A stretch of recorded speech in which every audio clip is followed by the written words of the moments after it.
Ito yung bago natin, yung ating lumang V8. So medyo nakwa na, nasira na siya. Gumagana pa naman siya, kaya lang iba-iba na yung kanya. Yung kanya, tawag kita, yung sounds. Pati mic niya pinagluloko na rin. So nag-order tayo. Ito yung ating bagong order na sound card. Ano to? K1 sound card.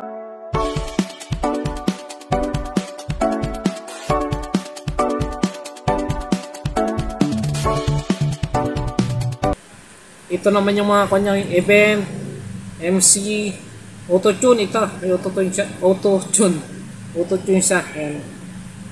Tapos guys, ito pala yung kanya na, yung dagdag niya. Dito sa baba, may nakalagay niyang custom. Custom 1, custom 2, custom 3, custom 4. Ito guys, pwede kang magawa ng sarili mong background song, ay background effects. Yan. 4 na effects. Ni-review ko to. Bali ang ito, pipindutin mo siya ng 17 seconds, tapos magpe-play ka ng gusto mong sounds. Yan. Yun lang yung operation niya, ganyan dito. Tapos ito yung mga volume niya. Ayan, control. Pwede kang hindi mag-control dito sa mic volume mo. Ayan, meron din isang adjustment ng echo. Ayan o. Echo. Ayan, tanggal natin yung dinos. Pag gusto natin na, pag ayaw natin ng dinos, pwede tanggal ito yung pindutan ng dinos niya. Ayan, tapos dito sa kabila. Ayan, ano ba ito mga kata? Ay, yung balance pala niya. Ayan, balance. Ang tag ito. Ayan guys, pwede nyo rin i-adjust yung ilaw niya. Oh. Ayan, kung mapansin nyo, nawala yung ilaw, pwede mo siyang patayin. Meron siya dito. Kung gusto mong tipirin yung battery niya, ayan o. Ayan, pwede mo siyang paliwanagin, pwede pahinaan yung ilaw niya. Ayan. So mukhang pa siya, mas ano to, pinag-ipunan ko talaga na reviewin muna siya bago bilhin. Actually guys, ito ang presyo nito. Makikita nyo sa Lazada. Hindi ko pinopromote yung Lazada. Sa Lazada ko ito binili. Nag-ipon muna ako ng maraming coins. Mga coins para mabili ko to. Sa Lazada makita kayo dun eh. Yung sa mga games, maglalaro kayo doon, tapos maiipon yung mga coins nyo. Pag nag-order kayo, may mga coins kayo makuha. Ginamit ko siya dito, inipon ko siya, mahigit 300 na coins. Ang price ito sa Lazada nung nakalagay doon parang 1.5 plus. So nakuha ko lang siya nasa 900 plus na lang kung nakuha ko.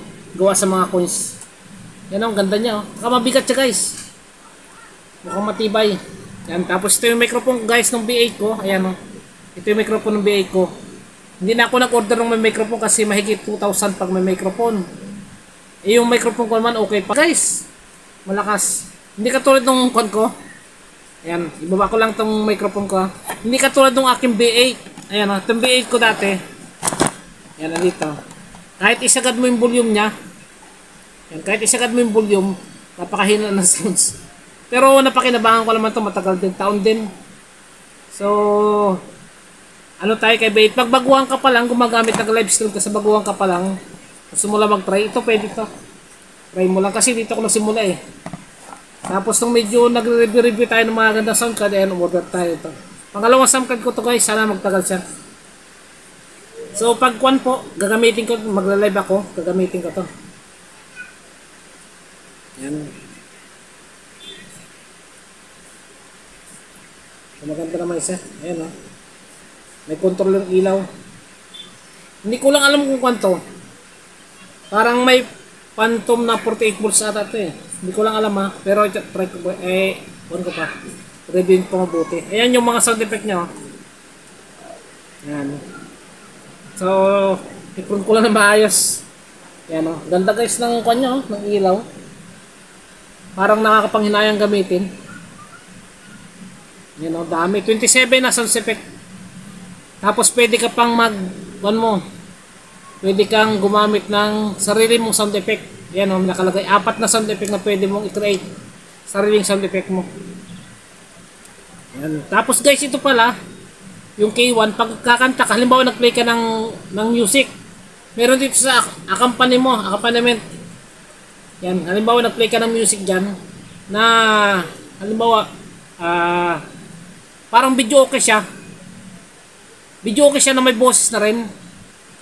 Pag kumakanta, pag sinabayan mo siya, yung kumakanta doon sa naka-play na music, mawawala yung boses doon, yung boses mo papasok. Tapos pag tumigil ka kumanta, babalik ulit yung boses no kumakanta. Ganon siya. Yung kumakanta, pwede mo siyang sabayan, mawawala yung boses niya. Dito lang. Meron din itong control ganun. So guys, hanggang dito lang yung video ko. Ayan. Pinakita ko lang po sa inyo kung ano yung na aking bagong sound card ngayon. So sana try natin kung tumagal to. Sana tumagal kasi video prices siya eh. Yan guys, thank you po. Maraming salamat po sa panonood ng aking video. Ayan. Kung nakita nyo dati yung B8 ko yan, review ko lang siya. Ito guys, mabilis malubat yung B8. Mabilis malubat siya. Ang ginawa ko niya, pelta ko ng battery. Kasi nag-repair po tayo. Nasa video ko po yan sa YouTube ko. Yung pagpapalit ko ng battery ng B8. Iwan ko lang yung battery ito kung ilang oras. Kasi nakalagay sa manual niya. Parang kunata 10 hours bago malubat. Sana totoo kung 10 hours siya. Yan, may manual naman siya. Kaya hindi siya madaling hindi siya mahirap i-connect. Ayan guys, sa nagtatanong naman yung hindi pa nakakakuan pag-connect, ayan lang po. Madali lang maano din yung connection niya. Ayan o, may dynamic mic. Maganda to kasi dalawa na yung microphone, tatlo. Mic 1 at saka mic 2, tapos may dynamic.